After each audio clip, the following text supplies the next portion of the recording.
वृंदावनेश्वरी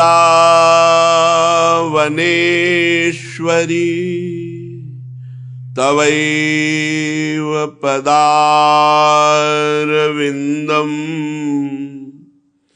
प्रेमामृतैकमकरन्द रसौघपूर्णम् हृद्यर्पितं मधुपते स्मरतापमुग्रं निर्वापयत् परमु शीतलमाश्रयामि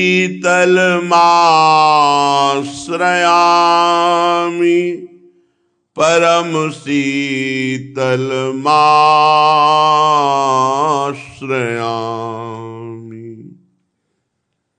परम सच्चिदानंद घन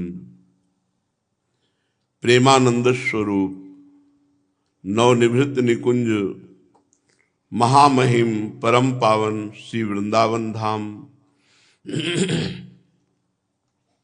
श्री वृंदावन धाम के लाडिले प्राणाराध्य प्राण प्रिय युगल सरकार श्री प्रिया प्रीतम जू, समस्त सहचरी वृंद, खग मृग पशु पंछी तरुलता यमुना रस रानी रज रानी समस्त ब्रजवासी परिकर कोटिशा नमन कोटिशा प्रणाम नमस्कार। श्री प्यारे जू आपकी जय हो। आपने अपार कृपा करके हम सबको अवसर दिया है इस मायाकृत दलदल से निकलकर प्रेमामृत सिंधु में डूब जाए। अब आपको ही घसीटना होगा। जैसे कृपा करके आपने ये अवसर दिया, वैसे इस अवसर को सार्थक करने के लिए मन बुद्धि भी पवित्र कीजिए। ये आपको ही करना होगा प्रभु। यदि आप नहीं करेंगे तो आपकी इतनी मलिन माया है कि वो आपसे विमुख कर देगी। इसलिए हे कृपा सिंधु, आप कहते हो कि मय्येव मन आधत्स्व मयि बुद्धि निवेश है। हम प्रार्थना करते हैं कि हमारे मन बुद्धि को आप चुरा लीजिए। आप सर्व सामर्थ्यशाली हैं, हमारे मन बुद्धि को आप अपने अधीन कर लीजिए। श्रीपाद कह रहे हैं, मंद मंद चारुहास दिव्य पीत पट्टवास नील नीर दावभास बल्लवी विचित्र रास। आपको मन बुद्धि चुराने में कोई मेहनत नहीं करनी पड़ेगी। जब आप मंद मंद मुस्कुराते हुए दिव्य पीतांबर धारण किए हुए आपके श्रीअंग की कांति इंद्रनीलमणि जैसी, नवीन मेघ जलधर जैसी, और पार्श्व में विराजमान परम रूप सौंदर्य प्रेम की सीमा श्री महारानी जी, फिर आपको हमारे मन चुराने में कौन सी मेहनत लगेगी। मंद मंद चारुहास दिव्य पीत पट्टवास नील नीर दावभास बल्लवी विचित्र रास। आप ऐसे प्रिया प्रीतम मिलकर विचित्र नृत्य कर रहे हैं। प्रेम संपदेक वास राधिका निकुंज वास माव नित्य तद विलास कोटि चंद्र वक्त भास। प्रेम संपत्ति का दान करने वाले, आपको मन बुद्धि चुराने में क्या मेहनत लगेगी। अभी राधा पी जी से कह रहे थे, यार बोल दिया करो कभी कभी, शर्माओ मत, अपने घर के हैं सब। अगर आप बोल दोगे तो क्या चला जाएगा, हमारा चला जाएगा। हमारा मन, हमारी बुद्धि, हमारा चित्त, हमारा अस्तित्व, हमारा अहंकार सब गलित हो जाएगा। आप बोल दो ना। पर वो अभी शर्माते हैं। अभी हमारे प्रेम में इतनी ताकत रहे कि उनको बुलवा दे। नहीं, वो बोलते भी हैं, दिमाग में तो बोलते हैं लेकिन बाहर नहीं बोलते हैं। सच्ची मानिए, जिस दिन वो प्रेम हो जाएगा वो बात करते हैं, वो खेलते हैं साथ। लोग प्रमाण मांगते हैं कि भगवान हैं, इसका प्रमाण दीजिए। कैसी मलिन बुद्धि आ गई। कोई क्षण ऐसा नहीं, कोई कण ऐसा नहीं जहां प्रभु ना हो। आप प्रेम संपत्ति को प्रदान करने वाले हैं। हे रास विलासी, आप श्री स्वामिनी जी के साथ नवनिवृत्त निकुंज में विराजमान है। ये नवनिवृत्त निकुंज ही है। हे राधा निकुंज नित्य विलासी, हे कोटि कोटि चंद्रमाओं को विनिंदित करने वाले युगल सरकार, आप मेरी रक्षा कीजिए, क्योंकि आपकी ही रक्षा करने से हम बच सकते हैं। बड़े खिलाड़ी हैं वो, ऐसी जगह से आपको ठीक कर देंगे कि दोबारा वो गलती ही नहीं होगी। विश्वास करो, यदि इनके भरोसे हो गए, पहले तो गलती होगी नहीं, अगर हो गई तो दोबारा नहीं होने, ऐसी स्थिति दे देंगे। विश्वास करो, ये हम अपने जीवन की बात कह रहे हैं। जब तक हमें प्रभु पे विश्वास नहीं होता, भरोसा नहीं होता, तब तक हमें अपना भरोसा होता है, अपने माला का भरोसा होता है, अपनी साधना का भरोसा। अपनी साधना कितनी, पूरे जीवन की साधना, एक वैष्णव की निंदा कर दो सब ढक जाएगी। किए सुकृत बहु जन्म के छिन्न में डारे खोए, क्या अपनी साधना। रात दिन वो हमारे चित्त को अपने में लगाए रहें, यही प्रार्थना है। हे मंद मंद मुस्कुराते हुए युगल सरकार, नीलांबर पीतांबर धारण किए हुए रास में विराजमान नवनिवृत्त निकुंज विलासी, कोटि चंद्रमाओं की शोभा को भी मात करने वाले, आप हमारे मन बुद्धि को चुरा लीजिए, आप हमारी रक्षा कीजिए, जिससे हम सदैव आपका चिंतन कर सके। हे प्रियाजू, आप सदैव श्री लालजू के गले के हार हैं और लालजू आपके गले के हार हैं। हम पिपासु हैं, जिज्ञासु नहीं, पिपासु, आपके प्रेम रस का पान करने वाले। इसलिए आप मेरे हृदय में स्फुरित हो, आप हमारे हृदय को अपने अधिकार में ले लें, तभी ये संभल सकता है।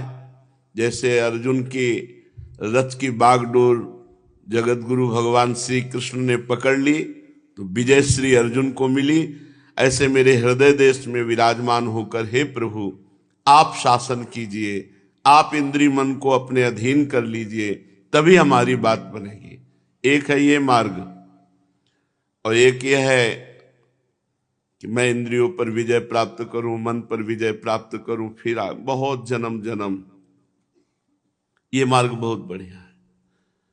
बोले मन को ठीक करो तो आप ठीक कर लो, इंद्रियों को ठीक करो आप ठीक करो महाराज, हम आपके आश्रित हैं, आपके अधीन हैं।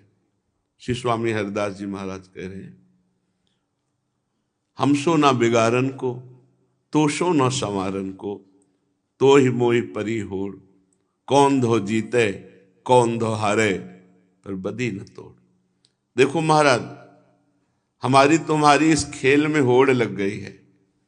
हम तो बिगाड़ रहे हैं और आप संवार रहे हैं। बिल्कुल 100% बात आचार्य है।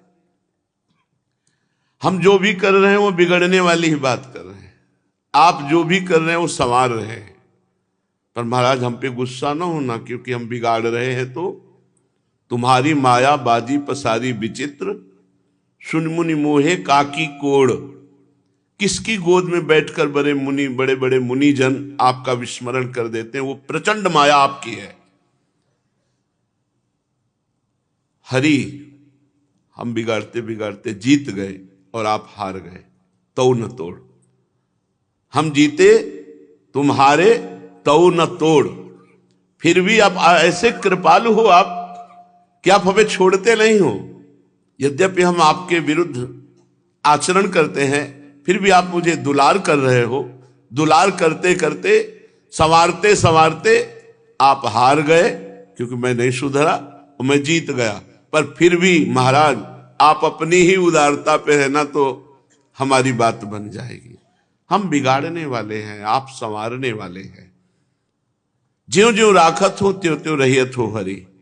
स्वामी हरिदास, जैसे जैसे महाराज रखते हो वैसे वैसे मैं रह रहा हूं। हमारी बस कहाँ है कि हम आप के विरुद्ध चल सके। ये आपकी ही तो माया है जो प्रचंड शक्ति वाली है और हमें परास्त कर रही। तो महाराज आप ही माया को रोक दो हमें अपना मार्ग प्रशस्त करने दो, आप करुणा करो।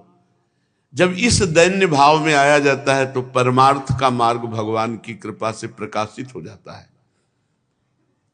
सच्ची मानिए, चाह ही मिट जाती है, न लोक की चाह, न परलोक की चाह, न भगवत मिलन की चाह। सच्ची मानिए, बस एक चाह का स्वरूप रहता है कि विस्मरण ना होने पावे। बस सच्चे उपासक के हृदय की एक चाह रहती है, अखंड स्मृति। बस फिर ये जाएंगे कहां? उस दिन जो पद गाया जा रहा था, नाचे नटनी को, उसमें था, लाडली जो आपके हाथ में डोर है, इनके जाएंगे कहां? क्योंकि ये है पतंग और आप उड़ाने वाली हैं, डोर पकड़े हुए हैं।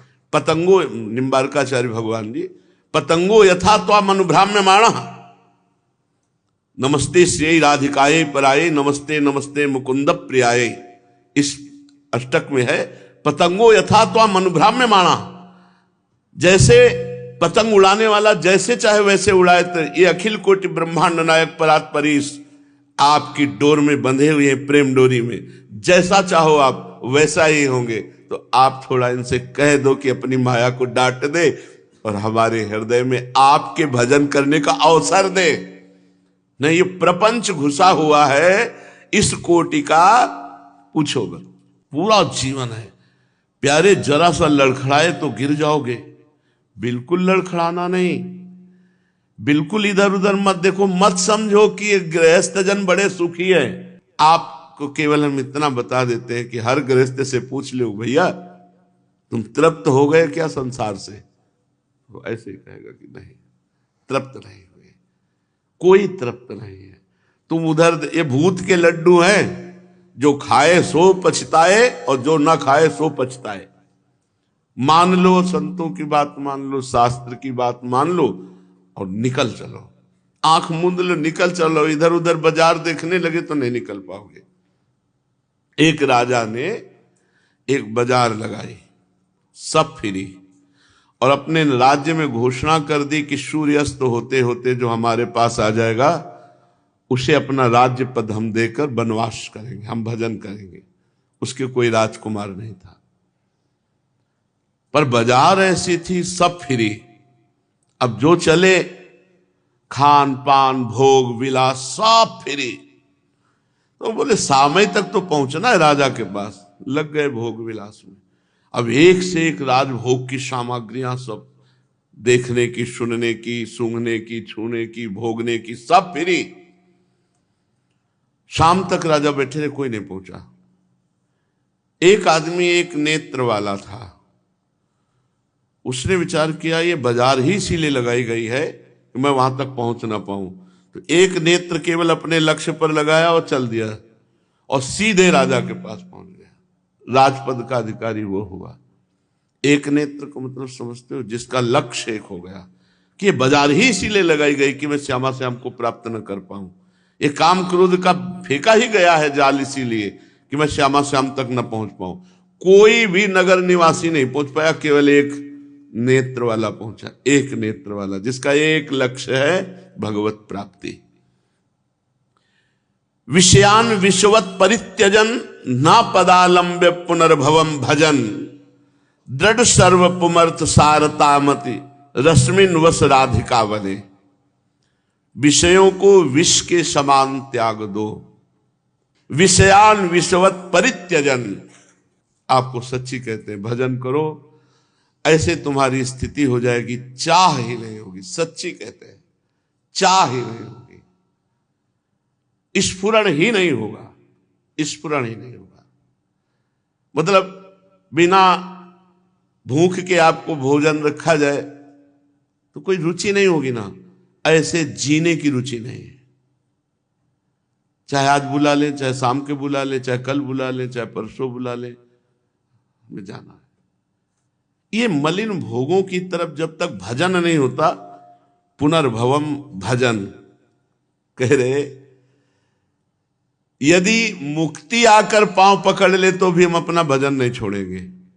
मोक्ष आके पैर पकड़ ले, फिर भोगों की बात, भजन का सुख नहीं मिला। इसलिए अब देखो, अगर यही चिंतन चलने लगे, श्री जी के कैसे गोरे चरणारविंद, कैसी मुस्कुराहट श्री जी की, कैसे नेत्र लाल जी के, कैसे करुणा में प्रभु। तो अभी अभी भगवदानंद आने लगे। अब वो चिंतन बन रहा है कि तो कैसे कैसे, मतलब बहुत विचित्र बात है। ध्यायतो विषयान पुंसा संगास्तेषुपजायते। पहले सिद्धांत समझो, ये भगवान के वचन है श्री कृष्ण चंद्र जी के। अगर आप विषयों का ध्यान करेंगे तो आपको भोग की आकांक्षा प्रबल होकर भोग में लिप्त कर देगी। संगास्तेषुपजायते, और संगात संजायते कामा, कामात क्रोधो भी जायते, क्रोधात भवति सम्मोहा, सम्मोहा स्मृति विभ्रमा, स्मृति भ्रंशात बुद्धिनाशो, बुद्धिनाशात प्रणश्यति। सर्वनाश की जड़ क्या है? विषय चिंतन। और भगवदानंद की जड़ क्या है? भगवत चिंतन। बहुत बड़ा घातक प्रहार कर रहे हो अपने ऊपर यदि विषय चिंतन करते हो। सच्ची मानना, क्रिया उतनी खतरनाक नहीं जितना खतरनाक विषय चिंतन है। विषय चिंतन पूरे अंतःकरण को मलिन कर देता है। इसलिए विषय चिंतन तो कह रहे विषयान विषवत परित्यजन। तीक्ष्ण विष, एक विष होता है खाओ तो मर जाओ, एक होता है सूंघ हो तो मर जाओ, ये देख ले तो मर जाओ। ये इतना तीक्ष्ण विष है, देख ले तो मर जाओ, मतलब इस स्थिति से भ्रष्ट हो जाओ। विषयान विषवत परित्यजन न पदालम्ब्य पुनर्भवम भजन। मोक्ष आकर चरण पकड़ ले तो भी भजन नहीं छोड़ना। राधा राधा राधा। दृढ़ सर्वम पुमर्थम सारता मति रश्मिन वश राधिका बने। दृढ़ता पूर्वक भोगों का तिरस्कार करके श्री वृंदावन वास करो तो प्रिया प्रीतम की प्राप्ति हो जाएगी। पूज्यपाद महामहिम ब्रह्ममूर्ति श्री उड़िया बाबा जी महाराज। संतों के संग से क्या प्राप्त होता है? पहला, संतों का जो संग करते हैं उन्हें भगवत चर्चा प्राप्त होती, शास्त्रीय सिद्धांत और भगवान की प्राप्ति की लालसा और समस्त पापों का नाश, पाप प्रवृत्ति का नाश, अध्यात्म उन्नति। क्योंकि सत्संग उनका स्वभाव होता है संतों का, चर्चा करना, परस्पर चर्चा करना। आशा बसन व्यसन याति नहीं, रघुपति चरित होए ता सुनहि। श्री सनक सनंदन सनातन सनत कुमार जी एक प्रवक्ता बन जाते, तीन श्रोता बन जाते। अखंड प्रवाह चलता रहता है भगवान की लीला गुणधाम महिमा का। जो संतों के मुख से भगवत चर्चा सुनने का प्राविधान भक्त और संतों के मुख से ही प्राया, नहीं तो परम हंस शिरोमणि श्री सुखदेव जी को श्रीमद् भागवत दिया, अन्य को नहीं दिया। बहुत से शिष्य थे भगवान वेदव्यास जी के, अधिकारी देखा उनको। भगवत ऋषि जी कह रहे प्रथम सुने भागवत भक्त मुख भगवत वाणी। भगवत वाणी गीता जी और भागवत सबसे पहले उपासक को किसी संत भक्त के मुख से सुनना चाहिए। भगवत भक्तों के मुख से जब भगवान की चर्चा सुनी जाती है तो सीधे बिना साधन के रति होती है भगवान में, सीधे भगवान में रति होती है। जब हम संतों के दर्शन करते हैं तो हमारे हृदय में एक जलन पैदा होने लगती कि मैं कितना नीच हूं, मैंने ऐसे आचरण किए, मैंने ऐसे आचरण, वो अपने आप आने लगेंगे। और वो संतों की चरण कमल सेवा में अपनी समस्त मलिनता को बहाने की भावना करता है। जैसे कई भक्त जन आते हैं, कहते हैं कि हमारे हृदय में लालसा है कि कभी आपकी सेवा मिल जाए। तो हम कहते हैं हमारी सेवा कभी नहीं, जीवन भर करो। क्या? राधा राधा जपो, गलत आचरण मत करो, नशा मत करो, किसी माता बहन की तरफ गंदी दृष्टि से मत देखो। ये हमारे भगवान की, भगवान के वचन शास्त्र की सबकी सेवा हो जाएगी, सब संतों की सेवा हो जाएगी यदि ये बात मानोगे। जब संतों का संग करते हैं तो उत्कंठा बढ़ती है, भगवान के लिए जिज्ञासा बढ़ती, कैसे भगवान है, कैसे भगवान से मिलूं, कैसे संसार के विषयों का त्याग करके मैं भगवान का अनुरागी बनूं। जब संत संग होने लगता है तब गुरुदेव की प्राप्ति की प्रबल उत्कंठा होती है। मेरे गुरुदेव हो, जो मुझे शासन और दुलार के द्वारा भगवान के मार्ग में चलावे। भगवान फिर उन्हें गुरुदेव की प्राप्ति कराते हैं।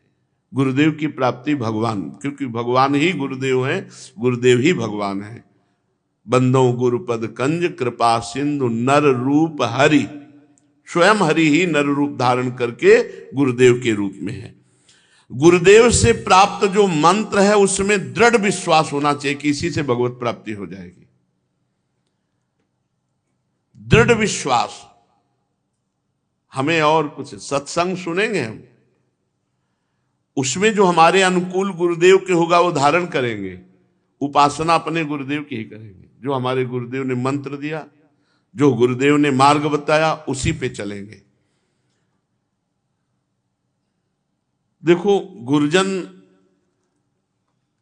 जब विनोद में भी, उपहास में भी कुछ कहते हैं ना, तो उसमें परम मंगल होता है। डांटते हैं या उपहास करते हैं या परम मंगल होता है। जैसे ये ऐसे क्या घूम रहा है, ऐसे कर रहा है, ऐसे, ये मत समझो कि सभा में हमारी बेइज्जती हुई। नहीं, तुम्हारी धुलाई हो गई। जो तुम बहुत दिनों तक साधना करके अपने हृदय को नहीं पवित्र कर सकते थे, वो तुम्हारे हृदय में बम का गोला जैसा जाएगा, वो आग लगेगी और तुम्हें उत्थान की तरफ ले जाएगा। संशय, विपरीत भावना, भय और शोक, ये सब शरणागति में कलंक है।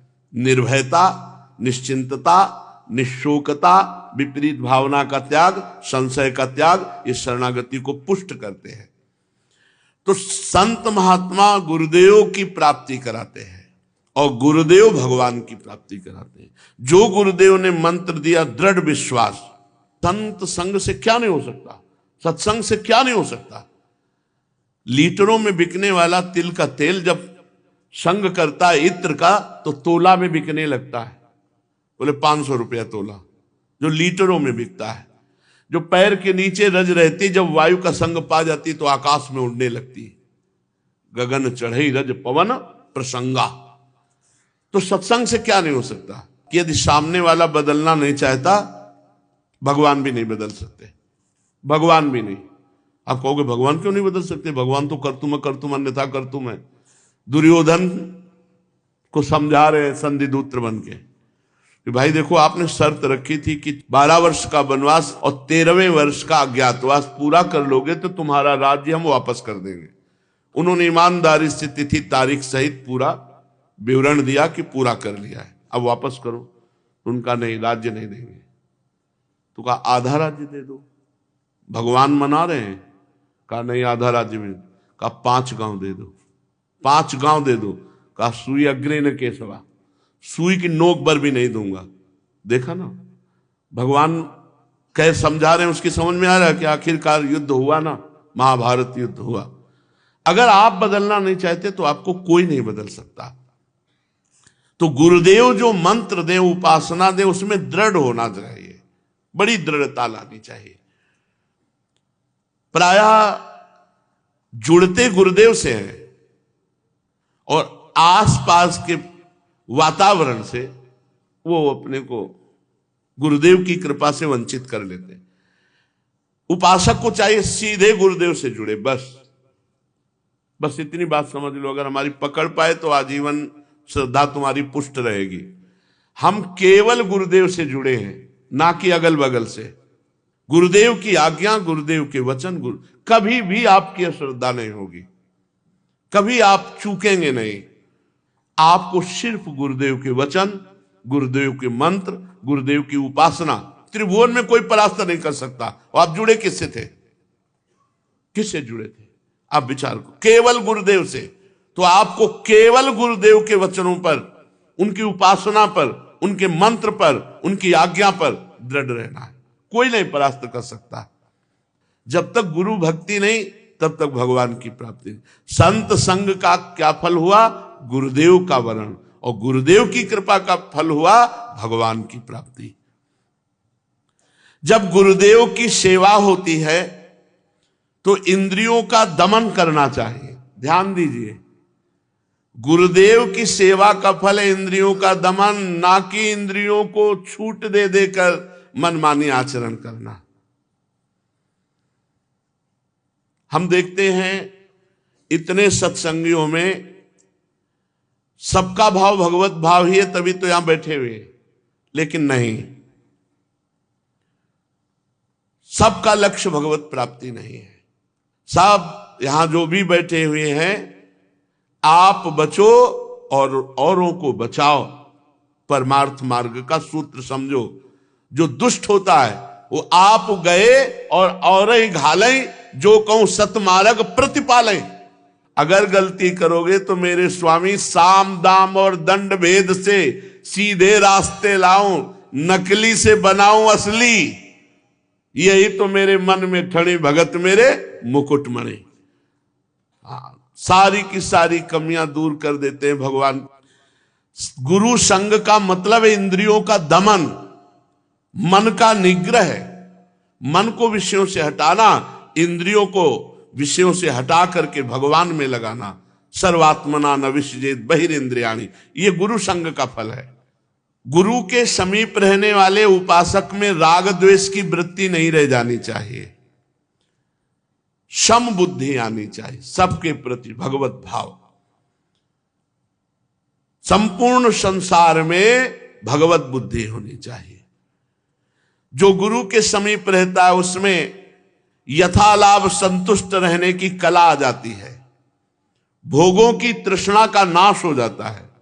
जो गुरु सेवा में रहता है उसकी चित्त वृत्ति सरल, व्यवहार निश्चल, केवल भगवान पर भरोसा, हृदय में हर्ष विषाद दीनता सुख ये सब नष्ट हो जाते हैं। अरे गुरु सेवा का मतलब परमात्मा की सेवा। पर 20 मिनट गुरु की सेवा की और शेष समय प्रपंच किया, फिर नहीं। सेवक सुख चाहे मान भिखारी, व्यसनी धन शुभ गति व्यभिचारी। व्यभिचारी आदमी शुभ गति चाहे, नशेबाज जुआनी नाना प्रकार के कुमार्गामी प्रवृत्तियों वाला चाहे हम धनी हो जाए, नहीं। सेवक सुख चाहे तो सेवक कैसा, भिक्षुक सम्मान चाहे तो सन्यासी कैसा, त्यागी कैसा। इसलिए बहुत सावधान। पूज्यपाद उड़िया बाबा जी महाराज, तुम्हें कोई दुखी दिखाई दे तो करुणा करके उसके दुख निवृत्ति का उपाय सोचो। वेद शास्त्र, महात्मा गुरु और भगवान के वचनों पर पूर्ण विश्वास रखो। सत और असत का यथार्थ विवेक हर समय तैनात रखो। ब्रह्मलोक पर्यंत संपूर्ण भोग माया में है ऐसा मानकर किसी भोगों की तरफ आकर्षित मत हो। कुछ भी वस्तु अपने लिए संग्रह मत करो, भगवत प्राप्ति के लिए। अपने लिए संग्रह नहीं, समाज के लिए, परिवार के लिए। जो गृहस्थ में हो अपने लिए संग्रह भोगों का करना मतलब अपने अंदर मूढ़ता भरना। पापाचरण का त्याग पूर्ण रूप से, गुरुदेव के कथनानुसार ही कर्मों में प्रवृत्ति होना। महाराज जी ने कहा था ऐसे ऐसे करना है, ऐसे ऐसे करना है, ये नहीं करना है, बताया था ऐसे करना है। हर समय गुरुदेव हमारे दिमाग में बैठे हैं और उनके वचन के अनुसार ही हम क्रियाएं कर रहे हैं। भारी विपत्ति में पड़ने पर भी भगवान का स्मरण ना छूटना। भारी विपत्ति में भी तुम्हारे प्रति जो तुम्हें गाली दे रहा है, निंदा कर रहा है, अपमान कर रहा है, उसको भी भगवान से मनाना कि इसकी बुद्धि शुद्ध हो जाए, इसका मंगल हो, कभी इसका अमंगल ना हो। और कभी किसी से भयभीत ना होना, अंतःकरण में कोई वासना ना होना, निरंतर भगवत स्मृति और प्रसन्न रहना, ये है भगवत प्राप्ति के लक्षण। ये जिसमें आ जाएंगे वो स्वयं भगवत प्राप्त हो जाएगा। फिर एक बात सुन लीजिए, जिसे दुखी देखें उसके प्रति करुणा का भाव आ जाना। वेद शास्त्र, महात्मा गुरु और भगवान, इनके वचनों पर पूर्ण विश्वास होना। सत असत का ठीक निर्णय समय पे हो जाना। ब्रह्मलोक पर्यंत समस्त भोगों में अनासक्ति। ममत्व बुद्धि से, भोग बुद्धि से अपने लिए कुछ संग्रह न करना। भगवत शरणागति में कोई संशय न रह जाना। पापाचरण का पूर्ण त्याग। गुरुदेव के कथनानुसार ही सब कर्मों में, जो दिनचर्या के कर्म है वो गुरुदेव के कथनानुसार। उनमें प्रवृत्त होना, भारी विपत्ति पड़ने पर भी भगवत विस्मरण ना होना, जो हमारी निंदा करे, जो हमारा अपराध करे, जो हमारे को दुख दे, उसको भी सुख देने की भावना करना, भय का सर्वथा अभाव, अंतःकरण में कोई इच्छा वासना ना होना, निरंतर स्मरण करते हुए प्रसन्न रहना, ये भगवत प्राप्ति के लक्षण है। पूज्यपाद सिउड़िया बाबा जी महाराज के। चलते हैं श्रीमद् भागवत महापुराण। भगवान श्री कृष्णचंद्र जी ने कालिया का दमन किया, काली हृद को अमृत जैसे जल से युक्त कर दिया। कालिया नाग अपने परिवार के साथ रमण द्वीप चला गया। अब उसे कोई भय नहीं, क्योंकि भगवान के चरण चिन्ह उसके मस्तक पर विराजमान है। इसलिए गरुड़ जी कुछ नहीं कर पाएंगे। अब जहां भगवान के चरण चिन्ह देखे वहां गरुड़ जी फिर प्रहार नहीं करते। भगवान को भी संघर्ष पे संघर्ष ही करना पड़ा, तो हम लोगों को क्यों संघर्ष नहीं करना पड़ेगा? अभी काली दह को शुद्ध किया, दूसरे दिन फिर प्रलंबासुर आ गया और भगवान बलराम जी का अपहरण करके लिए जा रहा था। भगवान बलराम जी ने प्रलंबासुर का उद्धार किया। कल ये चर्चा सुनी। परीक्षित अगले दिन फिर भगवान की वही दिनचर्या, गाय बछड़ों सखाओं गोपों के साथ वृंदावन में हरी हरी घास पर गाय को छोड़ देना और आपस में क्रीड़ा करना। गौएं बेरोक टोक चढ़ती हुई घने जंगल में चली गई। गर्मी का समय था और मुंजा टवी सरकंडों के वन में पहुंच गई। बहुत से गोप उनको वहां से निकालने के लिए गए। श्री कृष्ण बलराम आदि ने देखा कि गौएं दिखाई नहीं दे रही। अरे वो तो सरकंडों के वन में चली गई। गौओं के खुर से पता लगाते हुए गए। भगवान बड़े जोर जोर से गौओं का नाम लेकर के पुकारने लगे। गौएं अपने नाम की ध्वनि सुनकर भगवान पुकार रहे, हुंकारा जमाने लगी। ये हो ही रहा था कि आग लग गई। बांसों की रगड़ से दावानल प्रकट हो जाती है। और मुंजाटवी, ये तो बहुत जल्दी आग फैलने वाली। समस्त बछड़े गौएं गोप सखा और बड़ी जोर की आंधी चलने लगी। सब ओर से प्रचंड ऊंची ऊंची लपटे जो सब जीवों को भस्म करने की सामर्थ्य रखती। ग्वाल गौएं चारों ओर दावानल से घिर गए। ये घटना कालिया नाग के जब दमन पर रात्रि में वहीं रुके थे तो एक ऐसी घटना घटी थी। ऐसी फिर घटना घट गई। मृत्यु से भयभीत होकर के जैसे जीव भगवान की शरण में आता है, ऐसे समस्त ग्वाल बालों ने भगवान श्री कृष्ण बलराम जी के शरणापन्न होकर पुकारा, हे महावीर श्री कृष्ण, हे प्यारे श्री कृष्ण, हे परम बलशाली बलराम, हम तुम्हारे शरणागत हैं, तुम दोनों हमें इससे बचाओ। श्री कृष्ण जिनके तुम ही भाई बंधु हो, जो पूर्ण रूप से तुम्हें अपना मान लिए हैं, उनको कभी कोई कष्ट नहीं होता। आप सब धर्मों के ज्ञाता हो तो आप शरणागत धर्म को भी जानते हो। हम सब आपकी शरण में हैं, इसलिए हे प्रभु एकमात्र आप हमारे रक्षक हो, आप हमारी रक्षा कीजिए। भगवान श्री कृष्ण ने बड़े जोर से कहा, डरो मत, डरो मत, आंखें बंद कर लो। वचो निशम्य कृपणम बंधूनाम भगवान हरिः निमीलयत मा भैष्ट लोचना नित्य भासत। तुम सब अपने नेत्र बंद कर लो। अब आसपास बड़ी ऊंची ऊंची लपटें, आंख की मुंजाटवी, बहुत ऊंची होती है मूंज, उसे गांव में मूंज कहते हैं, जिसे इसे शास्त्रीय शब्दों में कहते हैं मुंजाटवी, उसे मूंज कहते हैं। कहीं कहीं सरकंडा कहते हैं उसे, बड़े बड़े होते हैं, सफेद उनमें वो बाली सी आती है। और भगवान श्री कृष्ण ने सबसे सबका आंख बंद कर लो और आकर्षण किया, पूरी आग भगवान के मुख में जाकर शांत हो गई। भगवान आग को पी गए अपने भक्तों के लिए। जिस मुख से माखन पाया, दूध पिया, उसी मुख में आग का पान कर लिया। अब ग्वाल वालों ने आग खोल कर देखा तो सब भांडीर वट के पास पाया। हमारा श्री कृष्ण जरूर चमत्कारी है, क्योंकि इस भारी संकट से हम कहां फंस गए थे मुंजा टवी में, कहां आ गए यहां भांडीर वट। सबको गाय बछड़े सखा सबको उठाकर भांडीर वट में और आग को पी लिया।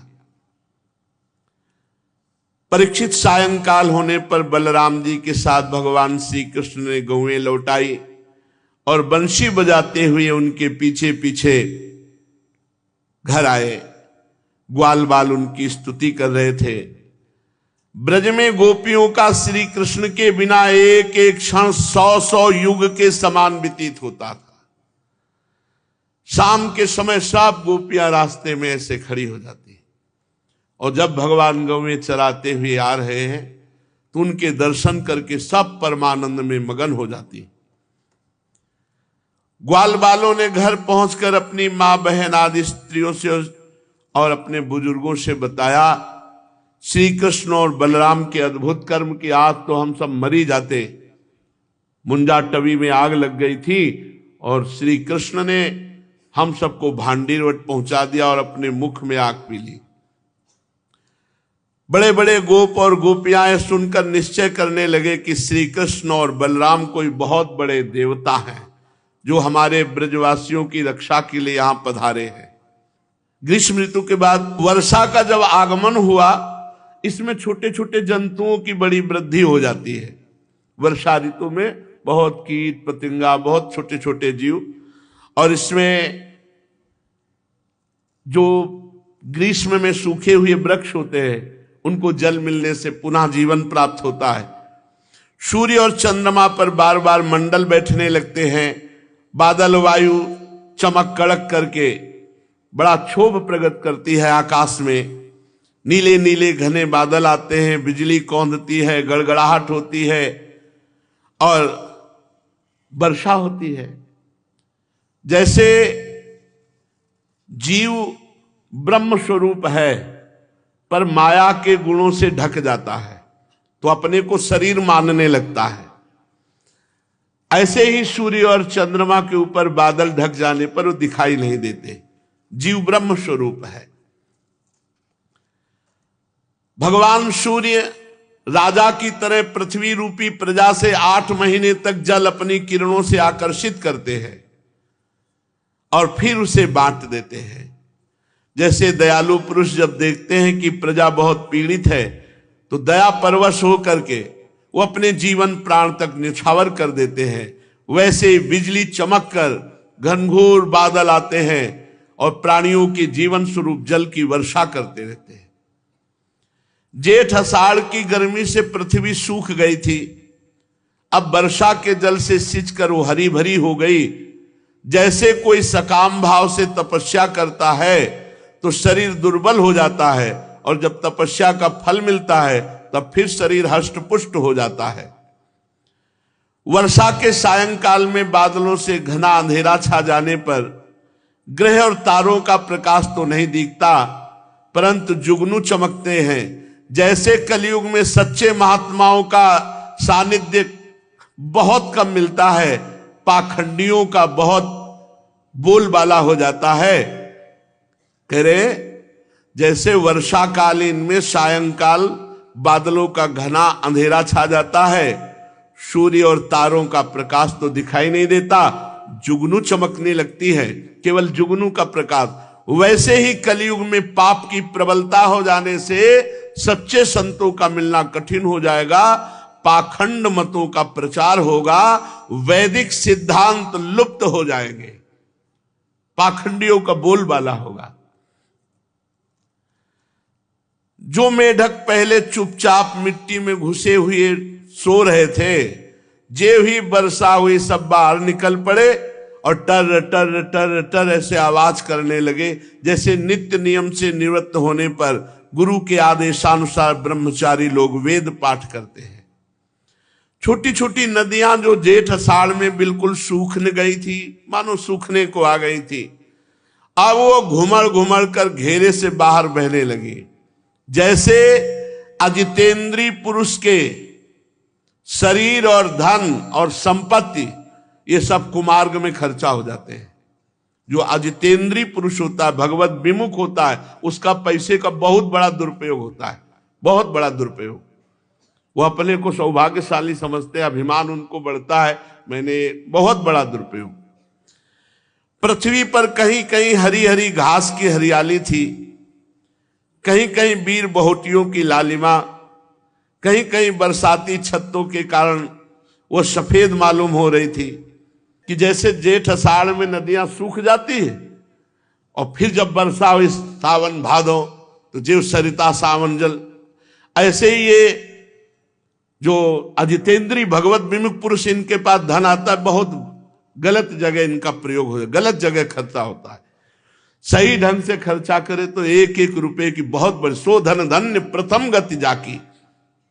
सब खेत अनाजों से भरे पूरे लहला रहे थे, उन्हें देखकर किसान तो मारे आनंद के फूले न समाते थे, पर सब कुछ प्रारब्ध के अधीन है, ये बात ना जानने वाले लोगों के हृदय में बड़ी ईर्ष्या पैदा होती थी। ऐसे ऐसे ईर्ष्यालु होते हैं कि खड़ी फसल में ऐसे चुपचाप एक दिया सलाई फेंकी और भाग गए। अब किसी को क्या पता, अब पूरी खेती उसकी जल गई, अब उसके घर में क्या होगा। जैसे सरसों की खेती थी ना, सरसों, अब बादल आ गए शाम के और सुबह सरसों काटनी, पूरा परिवार उदास बैठा है, हे भगवान वर्षा मत कर देना। अगर वर्षा हुई, सरसों भींजी जो पकी खड़ी, सुबह जो ही सूर्योदय होगा तो पहली किरण में खिल जाएगी ऐसी कली और सब सरसों बिखर जाएगी, पूरा फसल नष्ट। किसान बहुत बहुत तपस्वी होता है, बहुत मेहनती। अब तो चल गए ट्रैक्टर, नहीं एक फार का हल था, सुबह 2 बजे से लगे 11 बजे तक जोत रहे, तब जाके कितना जुतता। बहुत कठिन किसानी, बहुत कठिन, और बहुत गरीबी से, बहुत मेहनत से, बैल की तरह मेहनत करते, तब जाके पेट भरता। तो ये लोग जो ईर्ष्या करने वाले हैं, उनकी फसल देख करके जल जाते हैं, उनके नष्ट करने की सोचते हैं। बरसात में जलचर जीव, थलचर जीव ये बढ़ जाते हैं। भगवान की सेवा करने से भीतर और बाहर दोनों तरह की जैसे सुंदरता आती है, ऐसे प्रकृति में सुंदरता वर्षा में आ जाती है। वर्षा ऋतु में हवा के झोंकों से समुद्र एक तो यूं ही उत्ताल तरंगों से युक्त हो रहा था, अब नदियां गिरने लगी तो और उत्ताल तरंगों से युक्त हो गया। जैसे साधक, समझना, जैसे साधक मन और इंद्रियों को रोककर भगवान में लगाना चाहता है, पर विषयों का संपर्क हो जाने पर, भोगियों का संपर्क हो जाने पर उसमें उफान आ गई, अब वो नहीं संभाल सकता। इसीलिए लिखा है कस्तरति मायाम, तो बोले यो संगास्त्यजति यो महानुभाव सेवते यो निर्ममो भवति। किसी से ममता नहीं, किसी का संग नहीं, संग केवल भगवत प्रेमी महात्मा का संग, और संग होकर भजन करो।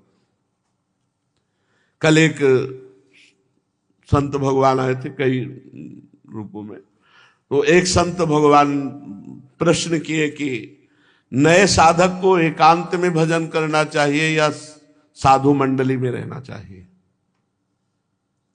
उनका साधु मंडली में।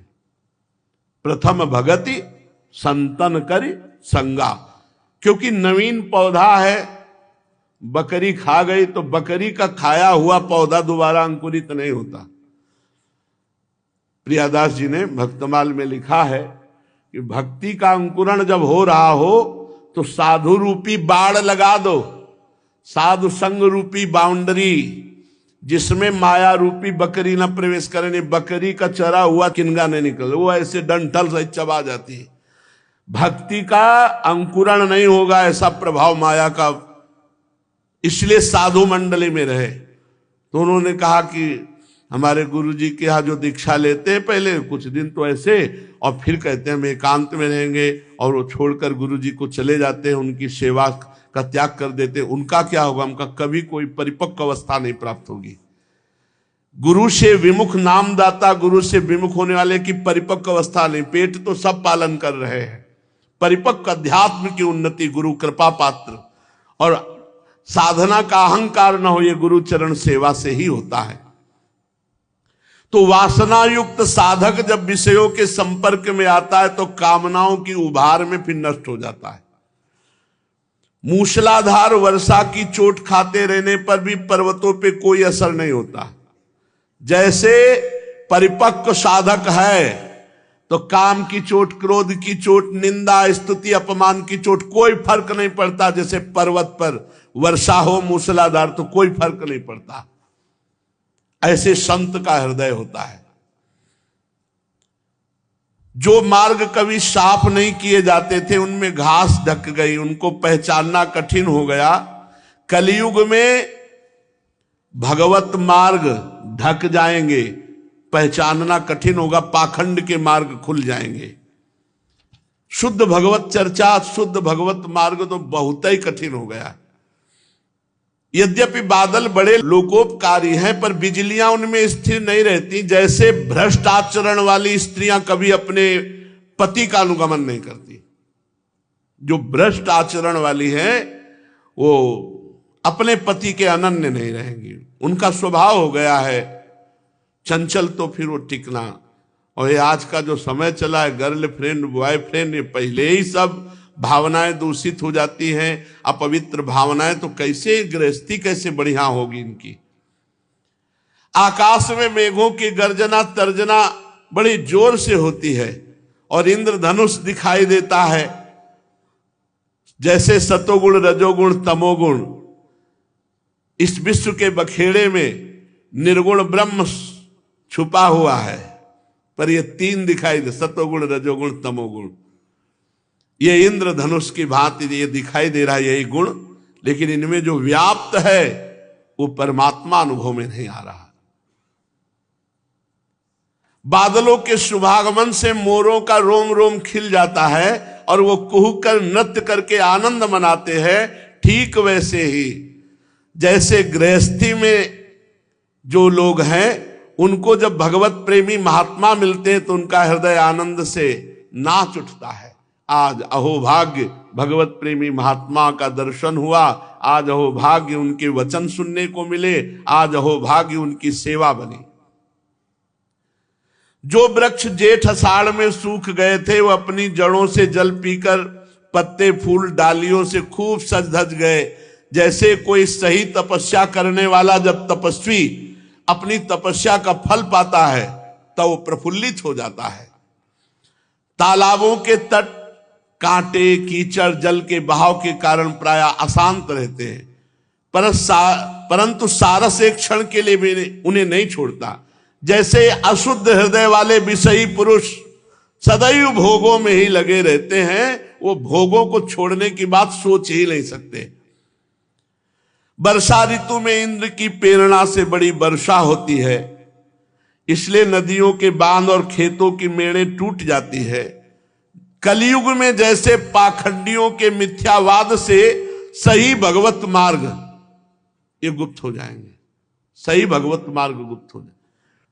अरे भाई, भगवान के नाम जप करने से ही लोक परलोक बनेगा, ये छूछा से कुछ नहीं होने वाला। जिसको छूछा में ऐसा लगता हो कि यहां सत्यता है तो छू तो चाहे पास से करे चाहे दूर से करे, उसका प्रभाव हवा लगे से होगी क्या? मंत्र का तो प्रभाव ऐसा है कि यहां पृथ्वी लोक में यज्ञ हो रहे थे, देवराज इंद्र के पावे में था, तक्षक स्वाहा बोला तो ऊपर से चला आया। मंत्र में तो इतनी बड़ी शक्ति।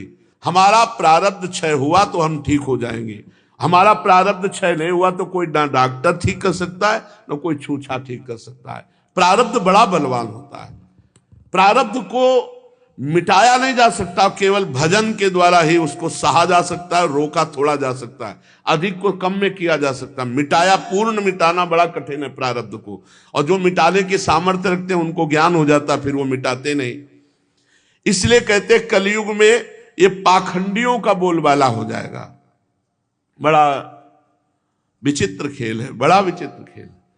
एक बरगदिया बाबा थे, उनके पैर में कछुआ काट खाया, वहां कीड़ा पड़ गए तो पूरा पैर सड़ रहा था, और ब्रह्मबोध संपन्न महापुरुष थे।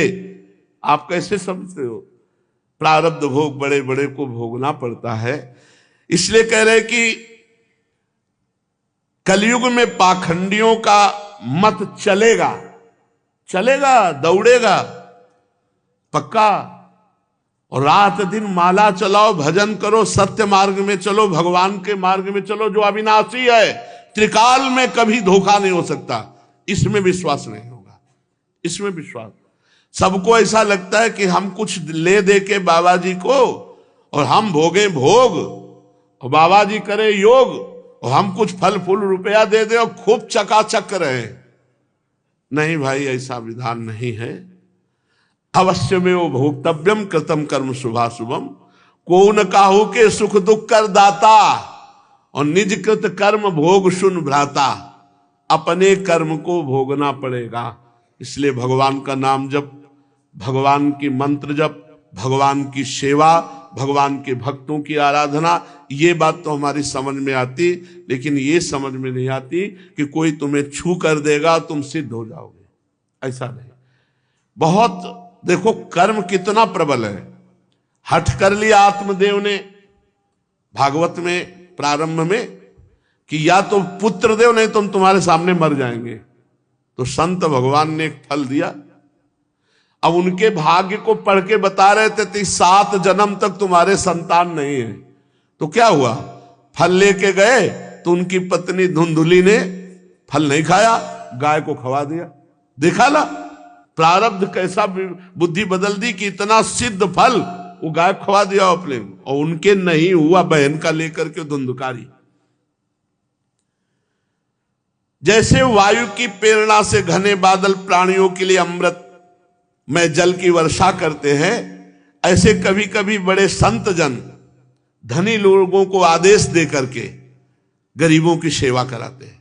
धनी लोगों से धन लेकर गरीबों की सेवा में लगाना, या धनी लोगों को आदेश देकर गरीबों की सेवा में लगाना। ऐसे ऐसे लोग हैं जिनको दवाई के पैसे की व्यवस्था नहीं, ऐसे वृद्ध हैं जिनकी सेवा कोई करने वाला नहीं, ऐसी माताएं वृद्ध हैं जिनको बहुत कष्ट मिल रहा है। धन हो तो ये करना चाहिए। 10-5 ऐसे सेवक रख ले और वयोवृद्धों लोगों को रखकर उनकी सेवा करवावे, औषधि करवावे। ऐसे ये सब धन के उत्तम है। सो धन धन्य प्रथम गति जाकी।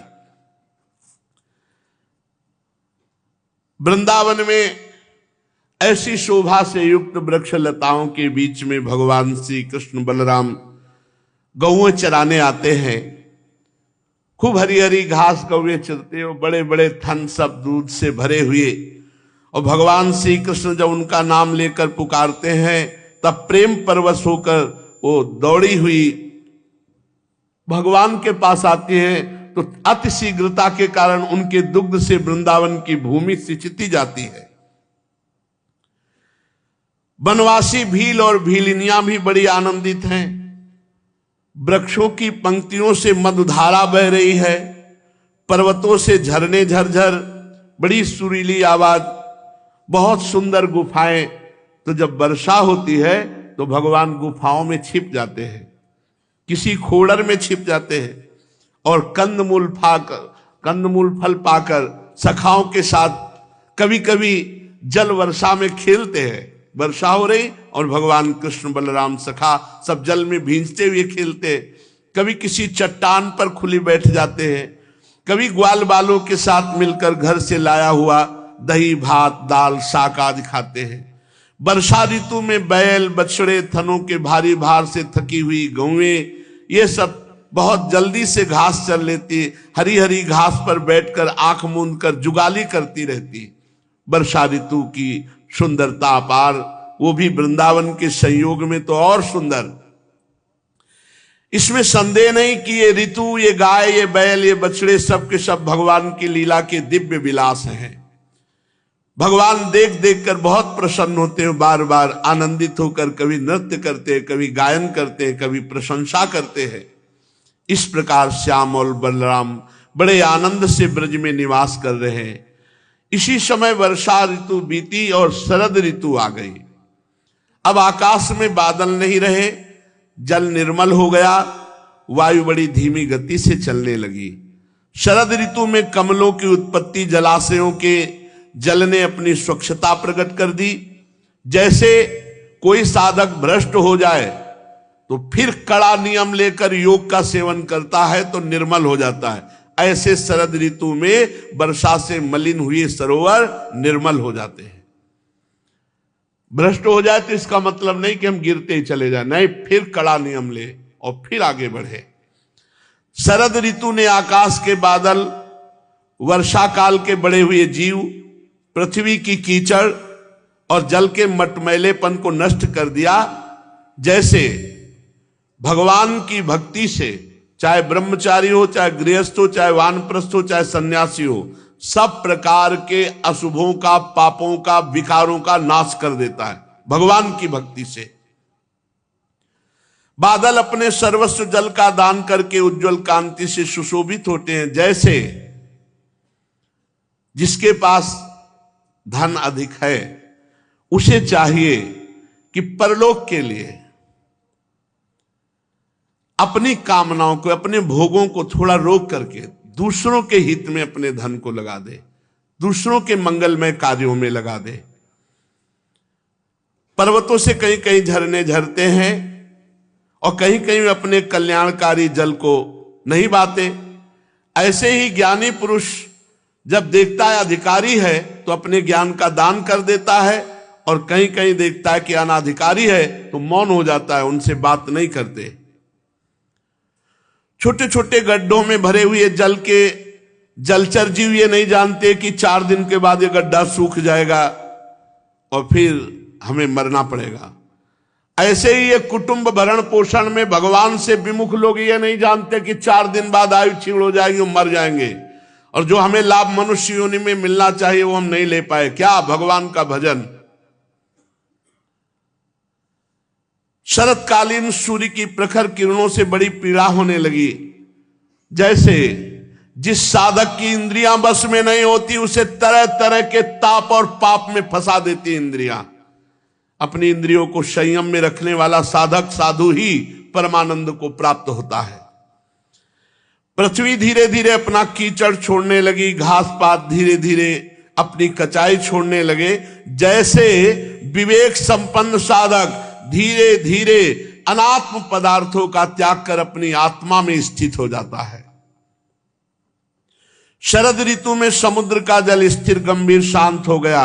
जैसे आत्माराम पुरुष का मन निसंकल्प और शांत हो जाता है, वो फिर किसी प्रपंच या भोग या कर्मकांड के झमेले में नहीं पड़ता। किसान खेतों की मेड़ मजबूत करके जल का बहना रोकने लगे। जैसे साधक अपनी इंद्रियों को विषयों का संयोग ना होने देना, प्रत्याहार करके अपने ज्ञान की रक्षा करता है। जितना इंद्रियों से भोग भोगोगे अज्ञान बढ़ेगा, और जितना भोगों का त्याग करोगे उतने ज्ञान बढ़ेगा। शरद ऋतु में दिन के समय बड़ी कड़ी धूप होती है, लोगों को बहुत कष्ट होता है, परंतु रात्रि के समय चंद्रमा प्रकाशित होकर संताप को वैसे ही हर लेता है। जैसे देहाभिमानी को साधना में दुख होता है और जब भगवत प्राप्ति होती तो परमानंद में निमग्न हो जाता है। इसलिए संसार के भोगों में मनोरंजन न करके भगवान की तरफ बढ़ो। ये थोड़ा दुख है, इसके बाद महासुख है, और संसार की तरफ दुख ही दुख है। दुखालयम शाश्वतम। फूलों से लदे हुए वृक्ष और लताओं में होकर बड़ी हुई सुंदर वायु बहती है, ना अधिक ठंडी ना अधिक गर्मी। उस वायु के स्पर्श से सबकी जलन तो मिट जाती है, परंतु गोपियों की जलन और भी बढ़ जाती है, क्योंकि उनका चित्त श्री कृष्ण ने चुरा लिया है। शरद ऋतु में बड़ी सुंदर शोभा, उसी शोभा में श्री कृष्ण प्रेम की उन्मत्तता। परीक्षित जैसे राजा के शुभागमन से डाकू चोरों के सिवा सब लोग निर्भय हो जाते हैं, वैसे सूर्योदय के कारण कुमुदिनी के अतिरिक्त और सभी प्रकार के कमल खिल गए। बड़े बड़े शहरों गांवों में नवान्न प्राशन इंद्र संबंधी उत्सव होने लगे, खेतों में अनाज पक गए। भगवान श्री कृष्ण बलराम जी की उपस्थिति से वृंदावन दिव्य शोभा से युक्त है। साधना करके सिद्ध हुए पुरुष जैसे समय आने पर अपने भगवत शरीरों को प्राप्त करके महाआनंद में स्थित होते हैं, वैसे ही सन्यासी, राजा, स्नातक, व्यापारी जो वर्षा के कारण एक स्थान पर रुके हुए थे, वहां से चलकर अपने अपने अभीष्ट कार्य की ओर।